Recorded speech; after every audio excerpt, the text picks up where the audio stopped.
Hi guys, so today I'm doing chapter 17, which is what's this loop for? For loops are useful for when you know in advance how many times you need to do something. You can use a for loop to count to 10 um, or to count to a million. It's all the same to JavaScript. So in this chapter, we'll look at one of the most popular types of loops in JavaScript, which is the for loops. We use for loop to create our own weather forecasting app. So there is forecasting from Monday to Friday. So introducing the loop. The for loop is the most commonly used type of loop in JavaScript. Here is a sample for loop that prints out the words hello JavaScript 500 times on the JavaScript console. So this is for let counter equals to 0. If the counter is less than 500, counter plus plus. So now it tells us already that if the counter is less than 500, then you must still add to the counter. Then console.log counter plus hello JavaScript. Now we're initializing the counter. We're telling JavaScript that our counter must be hello JavaScript. So this prints hello JavaScript 500 times. This isn't the most exciting use for a loop, but you can certainly see that it's easier to use a loop than it would be to type out 500 console.log statements. So now there are three parts of for loop. There is the initialization. With the initialization statement declares a variable that the loop will use to keep track of how long it had been looping. Okay. Then the condition, a Boolean expression to be evaluated, which with each iteration of the loop. The final expression, an expression to be evaluated after each loop iteration. The new variable. In this case, the counter is initiated with the value of 0. A test is done to check whether counter is less than 500. If it is, then the statement inside the loop are run. In this case, the console.log statement will print out hello JavaScript. Okay, writing and using for loops. And every useful thing about for loops, one very useful thing about for loops is that you can use the counter inside the for loop to change the output of the statement inside the loop. The most basic example of this technique is to use the for loop to count. So for let I equals to 0 equals to 10, I is greater than 0, I minus I, and let blast off.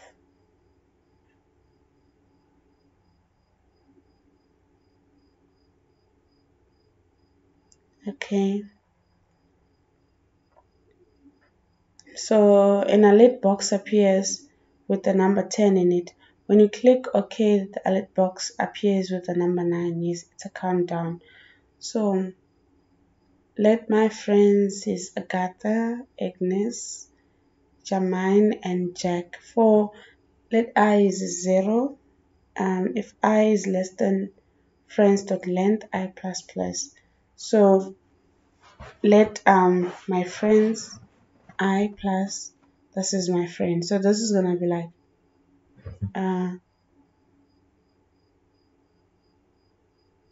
okay, this is gonna be Agatha is my friend, Agnes is my friend, Jermaine is my friend, and Jack is my friend.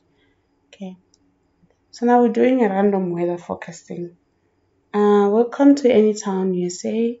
You have a saying here, you don't like the weather, wait 5 minutes and a minute. It seems like the weather here is completely random. One day it shows, the next day one day it snows, the next day it's hot and humid. There is really no predicting. The job is our new meteorologist is to come up with a total random weather forecast that we can print them in the newspaper. Okay, using method random. Method random creates a random decimal number between 0 and 1. But then, okay, you can all sort of things are necessary for game programming, including adding and selecting. Okay.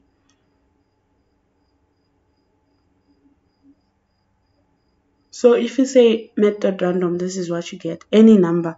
If you do it again, you won't get the same number. You get a different number. But then what I know about method random is that it shows numbers between 0 and 1, but never 0 or 1. If you want your random number between 0 and 10, you multiply the random number by 11 like this. Because it's never going to be 0 or 11. It's going to be below that. If you want to remove the decimal numbers from the result, you can use method flow. So now method flow rounds down the number. Okay. If you want to a random number between 10 and 1000, you can multiply the random value by the result of subtracting the smallest number from the largest number, then adding the smaller number to the result like this. So now we want a random number between 10 and 1000. So we say 1000. You can multiply the random value, the smallest number from the largest number. Okay, I think here they wanted to put it 100, a 10 instead of 100, because they said you multiply, you subtract the smallest number from the largest number, then adding the smaller number. Okay, so let's say here they use the 100. If you want to choose a random,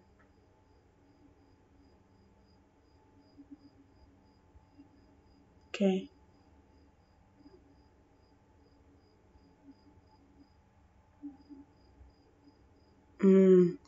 so also using arrays, you can choose a random, could it be a number or a word or whatever it is inside the array. So you say you create a new variable, which is let my random friend equals to method flow, method random times my friend dot length. Then the answer will be my friend's random friend. Okay. When you run this program, it's gonna search for any other name it searched for. So here you want to do the random weather app. In the HTML pane, create a div element with an ID of 5-day weather like this. 5-day weather. I think I do have it. Let me just do this.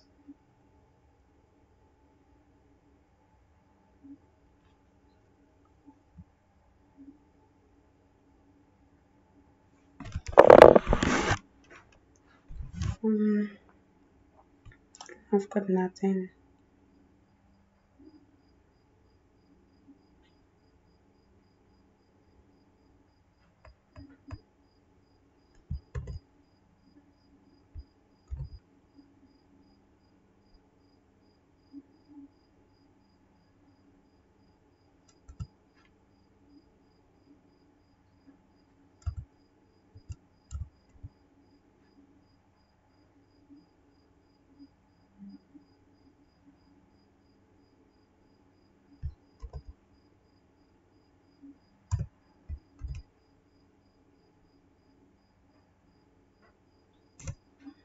Yeah, just prefer it to be like this. Okay, now let's do the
Mm-mm.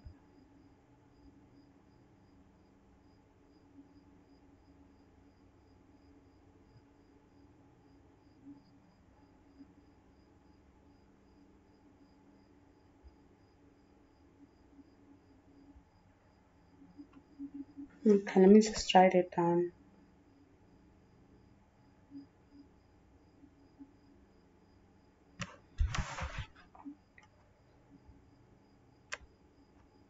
Okay, I do have this.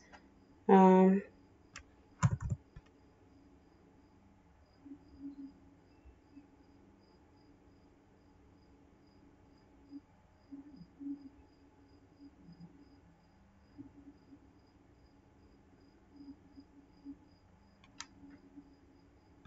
okay, I do have the days of the week, and then let me just do this.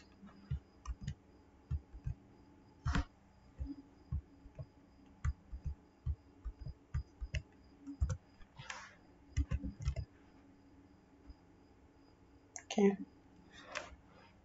let weather choose between sunny, partly cloudy, uh, cloudy, raining, snowing, thunderstorm, or foggy. And then the max temperature must be 100, the minimum temperature must be a 0. Start the new function called generate weather. Okay, I did. For let I equals to 0, if I is the less than days dot length, I plus plus. Let the weather today. So now this function makes JavaScript to choose from the days from sorry, this function makes JavaScript to choose the type of weather we are having for the day. So now the temperature is well. Let temperature today method flow method random. Now we choose if it's gonna be now we choose what temperature we're gonna have between 0 and 100. So because it's max temperature minus mean temperature plus mean temperature. So document.get element by ID 5-day weather, and then it prints out. Alright.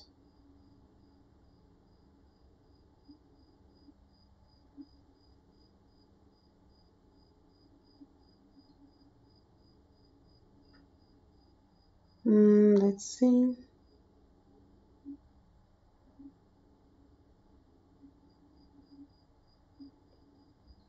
Declare the new variable temperature today with it, which is what we did, and document.get element by ID 5 weather. Yes.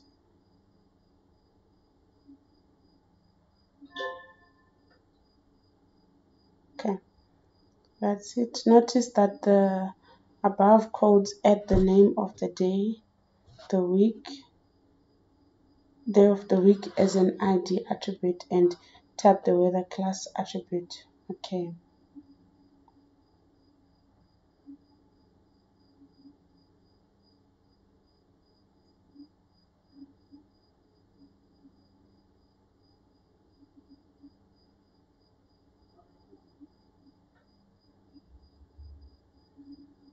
Okay, let's do this.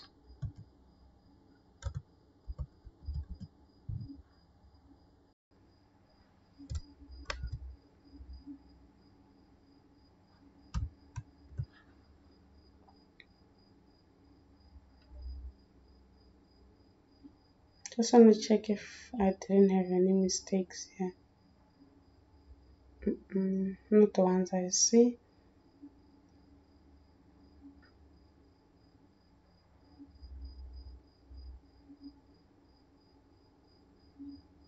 Styling the app with our CSS. We also did the styling.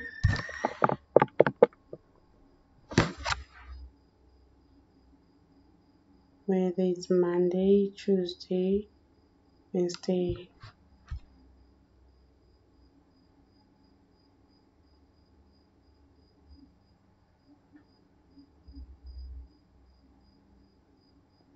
And Friday.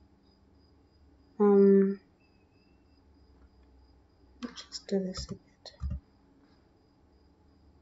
Okay. Now the sunny must be sky blue, the raining must be light gray, and the cloudy must be what color can I say this is? And then the thunderstorm must be almost black. Okay, let me see if mine runs.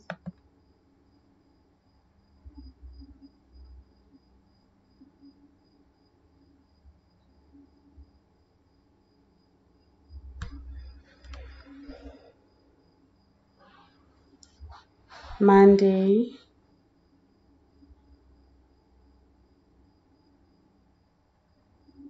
yes, that's it.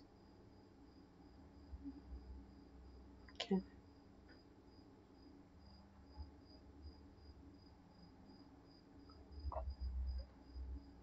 So that's it with the weather forecast. So the problem now, it's not even a problem.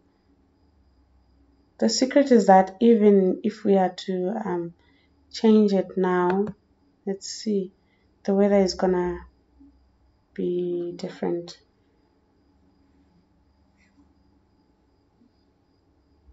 I don't know. Yeah, the colors changed, yeah, because the weather is now different. So it picks a different type of weather for any day, for any times. It changed again, changes again, changes again, and it changes again. So yeah.